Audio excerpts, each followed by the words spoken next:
वाह वाह वाह।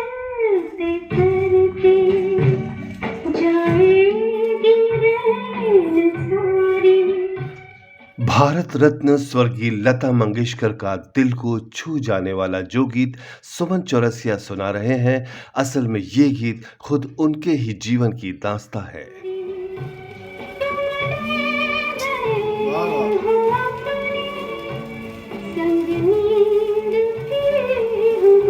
आम्रपाली। जी हाँ।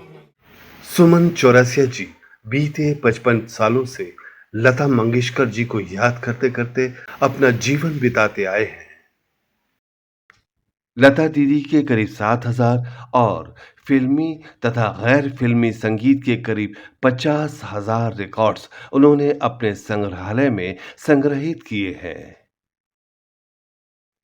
यहाँ वे लता जी के सुमधुर गीत सुनते रहते हैं और हर आने वाले को उनकी दिलकश आवाज और गायकी की खूबियों के बारे में बताते ही रहते हैं।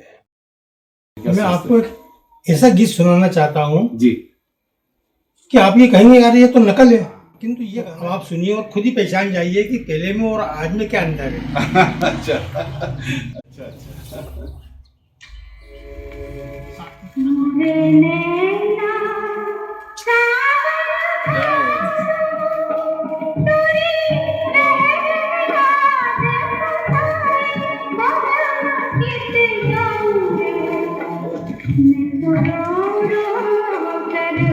क्या बात है, सीधे बात।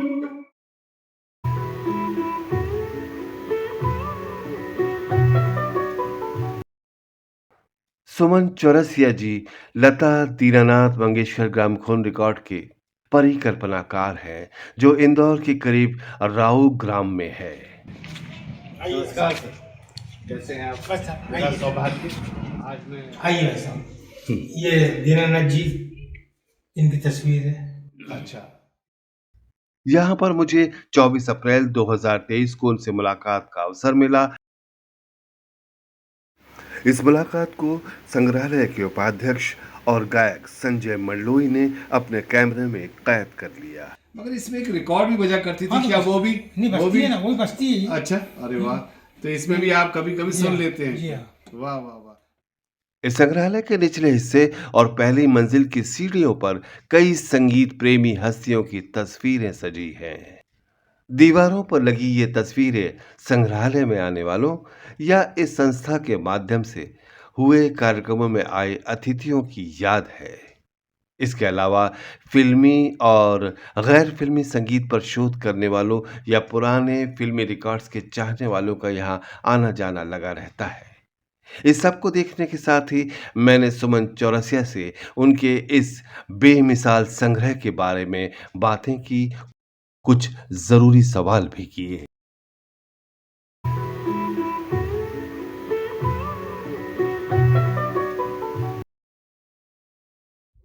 दर्शकों, आज हम इंदौर के पास राव में हैं और राव के ग्राम पिगडम्बर में हैं, जहां पर है श्री सुमन चौरसिया जी का एक बहुत ही विशिष्ट संग्रहालय, भारत रत्न लता मंगेशकर जी को समर्पित, और इसका नाम है लता दीनानाथ मंगेशकर ग्रामोफोन रिकॉर्ड संग्रहालय।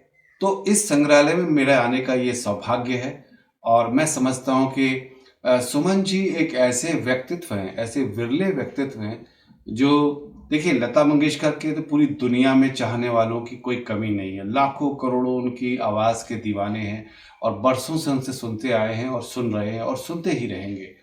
लेकिन सुमन चौरसिया साहब एक ऐसी हस्ती हैं जिन्होंने लता जी के प्रति अपना जीवन ही समर्पित कर दिया और उन्होंने उनके 7,000 ग्रामोफोन रिकॉर्ड्स अपने इस संग्रह में, जिसमें 50,000 रिकॉर्ड्स हैं, उसमें ये संग्रहित किए और इसका एक लंबा सफ़र तय किया, बहुत संघर्ष किया। तो आज हम ऐसी शख्सियत को प्रणाम करते हैं सुमन जी को कि आपका ये सफ़र कब शुरू हुआ था? मेरे ख्याल में 55 साल तो हो गए आपको। हाँ, 1970 के करीब जो है अच्छा, मैंने स्टार्ट किया था, अच्छा, जो आज भी चल रहा है। अच्छा। और जब तक सांसें हैं जी, जब तक चलता रहेगा। बहुत बहुत बड़ी बात है और हम आपकी इस समर्पित भाव के प्रति अपनी बहुत ही खुशी जाहिर करते हैं, श्रद्धा जाहिर करते हैं ऐसे व्यक्तित्व हमारे लिए तो मुझे लगता है भारत में और कोई नहीं होगा जैसा आपने काम किया है। तो 1977 में आपने कहा कि मैंने ये शुरू किया जी हाँ। ग्रामोफोन रिकॉर्ड्स को संग्रहित करने का। तो ये अनुभूति कैसी हुई कि मुझे लता जी के ऐसे रिकॉर्ड्स को संग्रह में लाना है, बनाना है, कुछ करना है? नहीं, पहले तो ये नहीं था कि मैं लता जी की ही संग इकट्ठे रिकॉर्डें करूं जी। किंतु जब मैं फिल्में देखता था और जब दीदी के गाने आते थे जी, तो फिर ये झुकाव होने लगा कि जो आवाज में कशिश है जी। वो दीदी की आवाज में ही है। अच्छा। तो धीरे धीरे जो है हाँ हाँ रिकॉर्ड लाते गए। हाँ हाँ फिर ये लगा कि एक फिल्म की 4 रिकॉर्डें बनती थी, 5 बनती थी, 10 गाने हाँ हाँ होते थे। हाँ हाँ तो फिर सभी इकट्ठा करने लगे हम। हाँ। अच्छा, तो वो लेकिन आपको इस यात्रा में काफी कुछ कष्ट सहना पड़ा होगा, जी। क्योंकि कभी हो सकता है पैसे ना रहे हों, हाँ। हो सकता है कहीं किसी शहर में जाना पड़ा हो सकता है किसी कबाड़ खाने से लाना पड़ा हो। नहीं, कबाड़ खाने से ज्यादातर आई है रिकॉर्ड। अच्छा। तो कई बार तो ये है कि हाँ, ट्रक से भी आ गए। अच्छा, ओहो। तो कोई ऐसा किस्सा याद हो कि आपको कोई ऐसी रिकॉर्ड कहीं उनकी मिली हो जो बहुत ही मुश्किल से मिल पाई हो, या किसी जगह से ऐसी जो आपको याद आता हो किस्सा? मैं गुजरात के गांव में गया था। हाँ, जो याद तो नहीं है मुझे, किंतु मुझे 2 रिकॉर्डें वहां पे मिल गई। अच्छा। और वो दीदी ने एक गौतम बुद्ध करके प्ले था। हाँ हाँ। उसके अंदर उन्होंने 4 गीत गाए थे। अच्छा, यानी रंगमंच का एक नाटक रंगमंच था। के नाटक। जी जी जी। गुजराती में था वो? नहीं, हिंदी में। वो हिंदी में था। तो उसका रिकॉर्ड? हाँ, उसका रिकॉर्ड ग्रामोफोन उसको लेकर आए थे आप? तो वो कहाँ से लाया आप बता रहे? गुजरात के किसी गांव से। और वो वहां पे कैसे मिला? वो एक ने बताया था कि वहां पे भी रिकॉर्डें हैं, जाके देख लेना। अच्छा, तो वहां जब किसी दुकान में है? नहीं, एक के घर में थी। घर में था। अच्छा, किसी के संग्रह में था, तो उन्होंने दे दिया आपको। आप 7,000 रिकॉर्ड, बल्कि 50,000 मैं कहूँगा, ये रिकॉर्ड्स का आज अगर हम मोल करें, आपने से 1,000 रुपये में कहीं 50 रुपये में लिया होगा और कहीं शायद 5,000 का भी लिया होगा, मुझे नहीं मालूम है।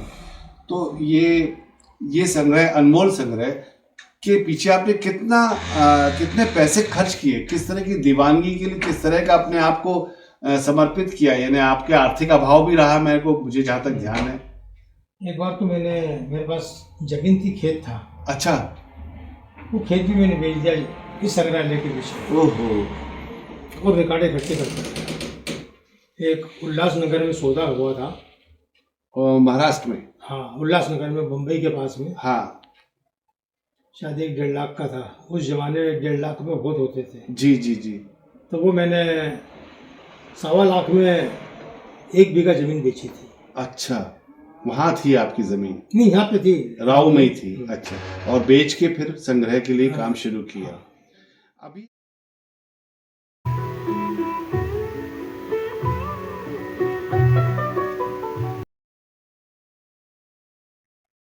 बातचीत के दौरान सुमन जी को जब भी लता जी से जुड़ा कोई गीत याद आया, वे उसे सुनाना नहीं भूली।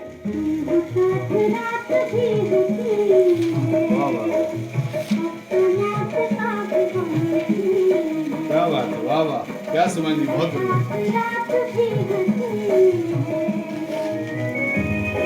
वाह वाह वाह।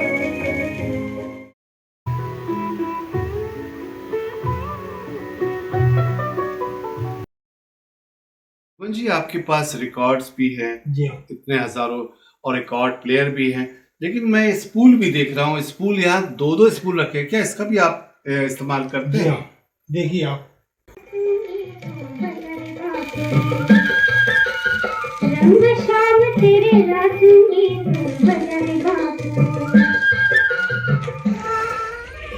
ये स्पूल भी चलता है? जी हाँ।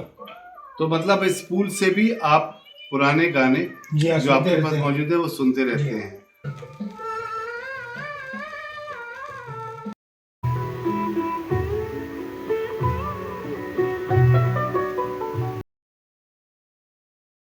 आपके पास लता जी के 7,000 के करीब रिकॉर्ड्स हैं ग्रामोफोन के। इनमें सबसे पुराना रिकॉर्ड कौन सा होगा? लता जी की पहली फिल्म जो थी मराठी के अंदर थी, पहली मंगला गोट। अच्छा। उसका रिकॉर्ड है। हाँ हाँ। उसके बाद दीदी ने कुछ पिक्चरों में संगीत भी दिया है। अच्छा, आनंद लता जी ने संगीत भी दिया। जी हाँ, आनंद धन के नाम से। आनंद धन, हाँ उनका मतलब दूसरा नाम था ये। हाँ, अच्छा वो भी रिकॉर्ड है। अच्छा जैसे राम राम पाहुणे, अच्छा, राम राम पाहुणे मराठी था। मराठी पिक्चर। जी, बताया आपने। तो इस तरह मेरे अंदाज से 45-46 की पिक्चर है वो। 1945 से 46 तब से आपके पास ग्रामोफोन रिकॉर्ड है यहाँ जी पर। हाँ, दीदी ने नूरजहाँ के साथ या अलका के साथ गाना गाया था। जी जी बड़ी माँ, जी जी। उसका भी रिकॉर्ड मेरे पास है। अच्छा अच्छा और आखिरी के अंदर जो है वीर जारा, अच्छा। देखा जाए तो हाँ हाँ। दीदी की अंतिम रिकॉर्ड निकली है, अच्छा। यशराज जी ने निकाली थी। हाँ हाँ उसके बाद में तो और आते गए, जैसे रंग आया, हाँ हाँ रंग दे बसंती आई हाँ पिक्चर, हाँ हाँ। ये बाद में निकली।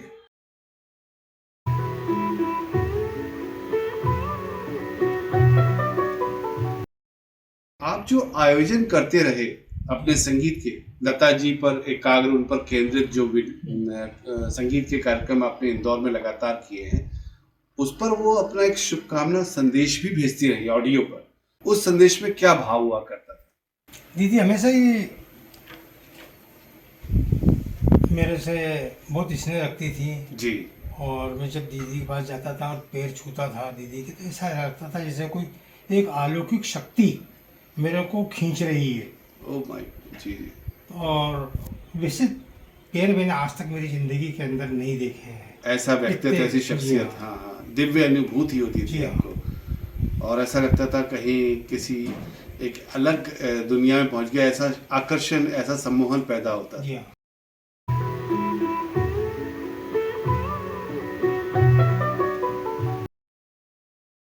सुमन चौरसिया जी और उनकी संस्था इंदौर में लता मंगेशकर के हर जन्मदिन पर उनके गीत संगीत के आयोजन करती आई है।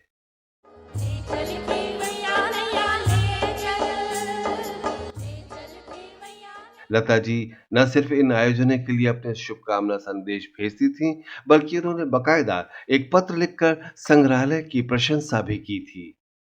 इंदौर वासियों को मेरा नमस्कार। मेरा जन्म इंदौर शहर में हुआ है। कुछ वर्ष पहले मेरा इंदौर आना जाना बहुत रहता था, अब बहुत कम हुआ है। आप लोगों ने लता दीनानाथ मंगेशकर ग्रामोफोन लाइब्रेरी के जरिए मेरे गीतों को संग्रहित किया है, उसके लिए मैं आपकी आभारी हूँ। मुझे खुशी है कि मालवा के शास्त्रीय संगीत के महान कलाकार खां साहब आमिर खां, जो मेरे भाई हृदयनाथ के गुरु थे, खां साहब अमानत खां से 1946 में मैंने थोड़े अरसे के लिए सीखा है। आपने लाइब्रेरी का जो उपक्रम शुरू किया है, उसे बहुत बहुत बधाई और शुभकामनाएं पेश करती हूँ। नमस्कार।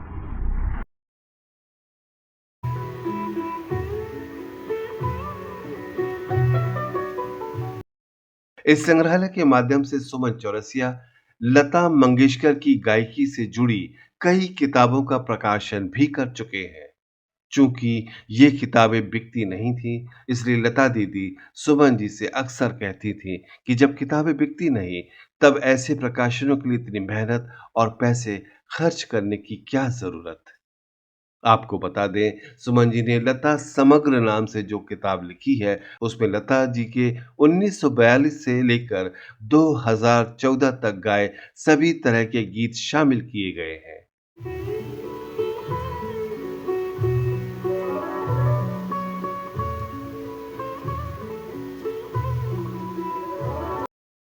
इसके साथ ही ख्यात संगीत समीक्षक अजात शत्रु यानी प्रोफेसर R.S. यादव की समीक्षाओं पर आधारित किताबें भी उनके संग्रहालय के माध्यम से प्रकाशित हुई हैं।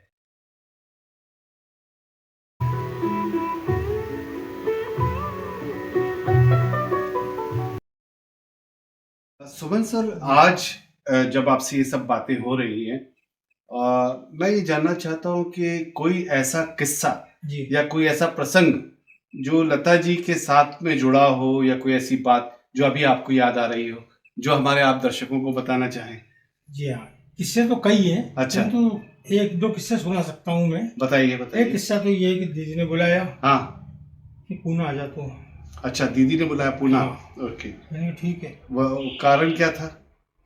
अब ये तो मुझे याद नहीं। हाँ तो मैं गया दीदी के पास, तो हाँ। मेरे साथ जो है बस में हाँ। अपने अरविंद केतकर है, जो संस्था के संग्रहालय वो है कोषाध्यक्ष। कोषाध्यक्ष। अच्छा। तो उनको ले गया मैं। रास्ते में क्या बुखार, बस में बुखार आ गया। अब तो उछक तो सकते ही नहीं है अपन। हाँ। मैंने चलो भैया पूना गए, घर गए हाँ। गणेश पीठ, हाँ। वहाँ गए, बैठे बातचीत चली, हाँ। चाय आई, हाँ। मैंने चाय पीने लगा। हाँ। तो चाय पीते पीते तो यूं हाथ पैर रो रहे मेरे, अच्छा, वो हिलने लगे हैं चाय हिलने लगी। क्योंकि बुखार बहुत बुखार, तेज हो गया था हाँ। आपको। तो आपके शरीर में कंपन शुरू हो गई। हाँ। तो दीदी ने बोला कि भाई तेरे को आना ही नहीं था। मैंने दीदी रास्ते में बुखार आ गया तो क्या करूँ मैं, हाँ। मेरे को तो आना था। मैं तो आ गया। तो फिर दादा भारती जी ने मेरे को शाल ला के दी अच्छा अच्छा। और कार आई, हाँ। मेरे को दवाखाने में भर्ती कर दिया। अच्छा, भर्ती ही कर दिया आपको हाँ। डॉक्टर? अच्छा, कौन से अस्पताल याद नहीं है? नहीं, दीदी के दवाखाना है वो। अच्छा, दीदी 7 का। मंजिला है, हाँ हाँ। दीनानाथ जी के नाम पे। दीनानाथ जी के नाम से। जी। डॉक्टरों ने मेरे भैया अच्छी वो करी, खाती रहती है। दूसरे दिन मतलब अच्छा हो गया। हाँ तो मैंने जाऊँ, हाँ लेकिन नहीं, हाँ अभी आप में कीटाणु नहीं। हाँ। तो भाई साहब ऐसे 7 दिन निकल गए। अच्छा। क्या 7 दिन हॉस्पिटलाइज रहे। हॉस्पिटल के अंदर। मामू भी परेशान, मैं भी परेशान। मामू कौन? केतकर जी। केतकर साहब, उनको आप मामू कहते हैं हाँ। प्यार से। अच्छा। या एक किस्सा तो ये हो गया। दूसरा किस्सा ये हुआ हाँ। कि दीदी ने आदिनाथ जी की शादी का कार्ड आया जी। मध्य प्रदेश में, एकमात्र मैं आदमी अच्छा, आपको बुलाया? मध्य प्रदेश से। अच्छा, आमंत्रण मिला उनकी हाँ। तरफ से। वाह वाह वाह। मैं गया, तो मैं बम्बई गया, मेरे दोस्त को बोला मैंने, रमेश जी को, मैंने भैया यार शादी में चलना है, कहाँ चलना है आप देख लो। तो ठीक है चले चलेंगे शाम को। हाँ शाम हुई हाँ तो कार भरी हुई आई। हाँ मैंने भैया, हाँ मैंने यार मैंने तो मिसेस को बोला था, मिसेस ने छोरी को बोल दिया, छोरी ने जो है अपनी सहेलियों को बोल दिया हाँ अब तू बैठ जा। हाँ मैं बैठ गया। हाँ। तो बम्बई में लिफाफे देने का चलन नहीं है, अच्छा, बुके देने का चलन है। बुके, भैया, हाँ, बुके खरीदे भैया। गुलदस्ते। हाँ हाँ चले। हाँ। अब मैं डरूं कि मैंने कैसा नहीं हो कहीं एक कार्ड के ऊपर सुमन चौरसिया और एक जने का और हुआ। अच्छा। मेरे फंस तो गए सुमन अपन। अच्छा आप 2 जन जा सकते हो अंदर। अच्छा, 2। अच्छा, यहाँ कुछ काफी लोग आ गए थे आपके साथ? अच्छा 5-7 जने हो गए। अच्छा, 5-7 लोग हो गए थे। अब जैसे गेट के ऊपर गाड़ी रुकी और दीदी ने क्या आ सुमन, मैंने आप दीदी प्रणाम की, मैंने दीदी मेरा भाई है। हाँ। क्या समंदर हो गए। हाँ और जो माहौल देखा गया, हाँ बुके की लाइन लगी हुई है, हाँ मेरे आगे पूनम ढिल्लो खड़ी हुई है, हाँ हाँ मेरे पीछे यशराज जी खड़े हुए हैं। हाँ। इस प्रकार जो है अच्छा। एकमात्र मैं ही ऐसा था फोकटी आदमी। एक बार आपने बताया था कि आप शायद गणपति जी के लड्डू वगैरह भी कुछ। हाँ, वो क्या किस्सा ये पसंद? कि मेरी जिंदगी के अंदर आज तक मैंने इतना बड़ा लड्डू अच्छा और इतना स्वादिष्ट लड्डू अच्छा। जिंदगी में नहीं खाया जो दीदी के यहाँ पे हाँ, गणपति के उत्सव के समय के अंदर मिलता है। मतलब वो जो गणेश उत्सव आता हाँ। है उसमें जो स्थापना होती है, हाँ। तब पूजा में आप गए होंगे। हाँ तो पूजा के दौरान जो आपको प्रसाद में लड्डू मिला। हाँ।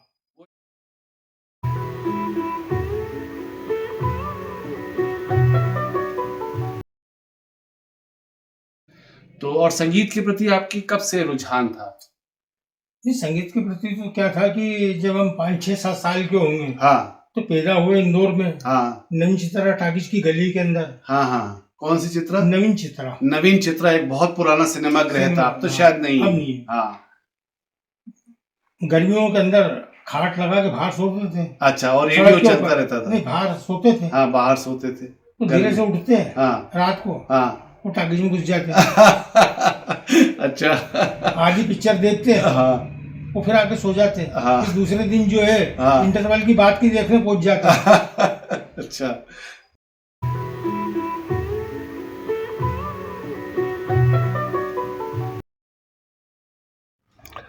अपने संग्रहालय को सुमन चौरसिया जी ने मूल रूप से 3 हिस्सों में बांट दिया है। रिकॉर्ड्स को अल्फाबेट्स के अनुसार खानों में जमाया गया है। कंप्यूटर में सभी रिकॉर्ड्स की एक्सपी दर्ज की गई है, जिसके जरिए किसी भी रिकॉर्ड को उसके नाम के आधार पर खोजा जा सकता है। संग्रहालय में कागज से लेकर प्लास्टिक, लाख, चांदी और गोल्डन कोटेड रिकॉर्ड्स भी उपलब्ध है। सैकड़ों की तादाद में गैर फिल्मी रिकॉर्ड्स भी यहाँ पर सहेज कर रखे गए हैं। इन रिकॉर्ड्स की नियमित साफ सफाई और देखरेख चलती रहती है। इन्हें प्लास्टिक की थैलियों में सहेज कर रखा जाता है ताकि अंदर धूल या गंदगी ना जा सके। इसके बावजूद करीब 55 साल पुराने संग्रहालय को आज नए सिरे से रखरखाव, देखरेख और तकनीकी साज संभाल की सख्त जरूरत नजर आती है, साथ ही नए प्रबंधित सिस्टम की।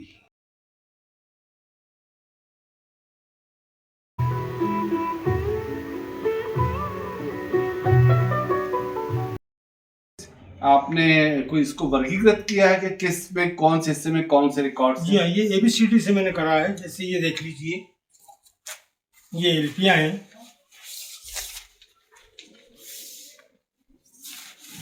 हाँ, मतलब मैं ये सब में अलग अलग आ रहे हैं। ये तो हाँ, ये ए वाले अलग है, बी वाले जी, अलग है, जी। ऐसे हैं क्या? जी हाँ, अच्छा, आप ए बी सी डी ये इस तरह ये ए से ए से ये पूरा अलग है। यहाँ से लेके वहाँ तक। हाँ ये R है, हाँ, ये XYZ है। अच्छा, ये ऊपर जो है ईपियाँ हैं। ईपीज हैं, हाँ, मतलब छोटे वाले छोटे जो वाले। रिकॉर्ड आते हैं। हाँ ये कवालियाँ हैं जी, पुराने जमाने की। अच्छा, उस जमाने के जो बहुत ही जी हाँ, कव्वाल प्रसिद्ध थे। कव्वाल थे। ये पूरा तमिल सेक्शन है। तमिल, जी हाँ, अच्छा। तमिल और तेलुगु। तेलुगु और तमिल, जी ये हाँ। ईपीज हैं उनकी। EPs हैं। हाँ हाँ ये वर्षन सॉन्ग जो आते थे, हाँ, ये वो है कौन सा? वर्षन सॉन्ग। जैसे मदर इंडिया अच्छा, हाँ हाँ हाँ, मदर वर्षन इंडिया। सेन की हाँ, मदर इंडिया। अच्छा अच्छा अच्छा अच्छा, ओहो। ये इसमें नगरी नगरी द्वारे द्वारे, हाँ हाँ हाँ, बहुत तो ये famous है। सविता बनर्जी ने गाया है। हाँ हाँ हाँ हाँ, जी जी जी और ये बंगाली है। जी ये इधर नीचे एलपिया बंगाली है। जी। तो इस तरह से आपने ये जमाया हुआ है।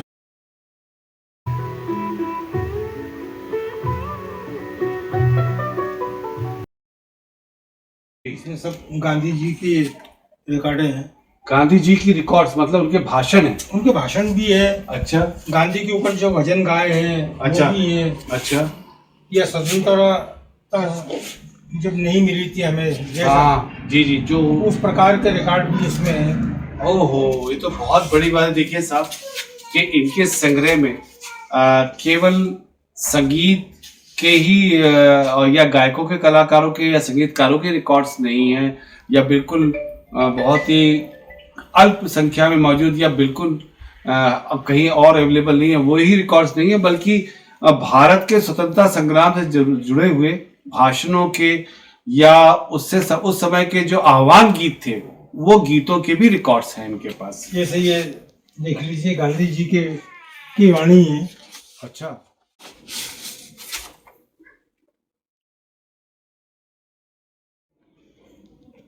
ये बहुत ही बड़ी बात है। ये गांधी जी पूरे के प्रवचन है। प्रवचन और भाषणों के इनके पास पूरा एक संग्रह है।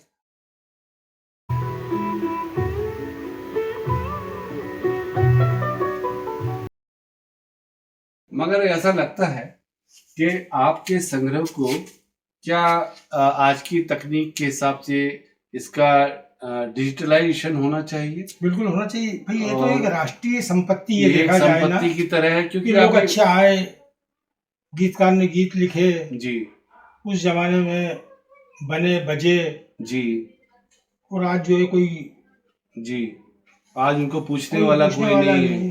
तो हमारी एक कला का, हमारी संगीत विधा का और हमारे जो राष्ट्र की विभूतियों हैं, उन सब का एक संग्रह आपके पास है। और उसका अगर हम इसको आज की टेक्नोलॉजी के साथ में जोड़ के इसको रिकॉर्ड करें और सबके लिए रखें, तो ये बहुत बड़ी एक योगदान होगा हमारे राष्ट्र के लिए, देश के लिए और संगीत के सुनने वालों के लिए।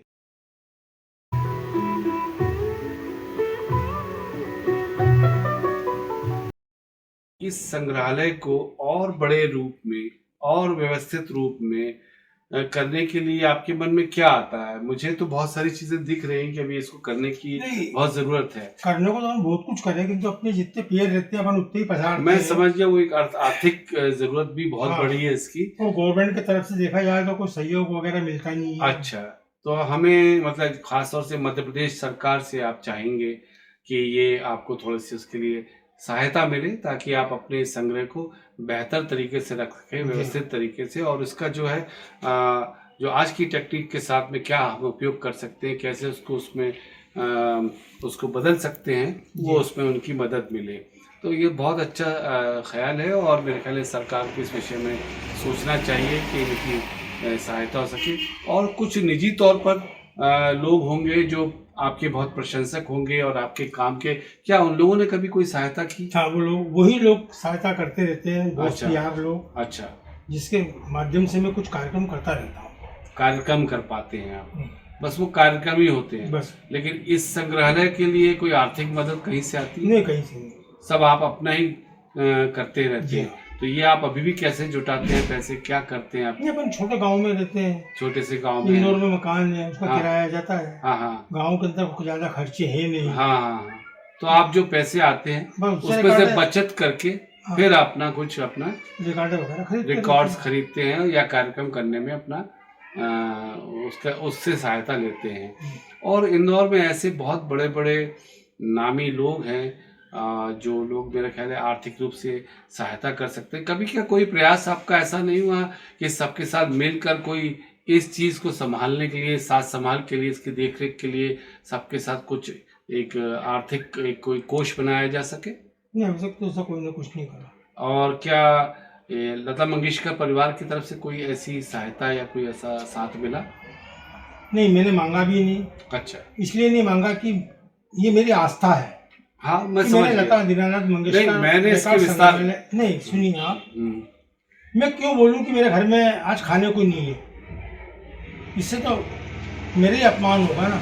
या फिर लोग कहेंगे दीदी को बदनाम हो रहा है, सुमन तो ऐसा हो रिया है और उधर से कोई मदद नहीं मिली। अपन को चाहिए भी नहीं मदद, नहीं, ये जितना अपना वो है अपन उसी में पैर पसारे। जी जी जी, ये बहुत अच्छी बात है।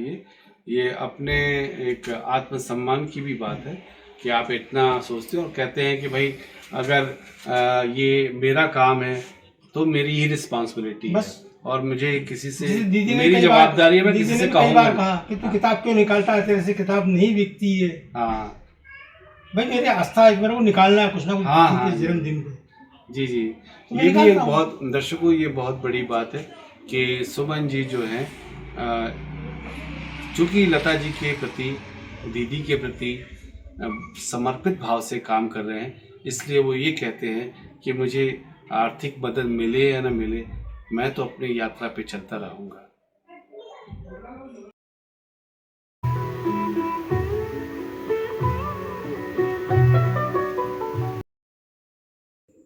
अब इस संग्रहालय के बारे में एक विशिष्ट आग्रह, आप भी इस संग्रहालय का हिस्सा बन सकते हैं। अगर आपके पास कोई लता जी से जुड़ी हुई कोई विशेष स्मृति, कोई तस्वीर या कोई ग्रामोफोन रिकॉर्ड उपलब्ध है तो आप इस संग्रहालय को भेंट कर सकते हैं, इसमें अपना योगदान दे सकते हैं।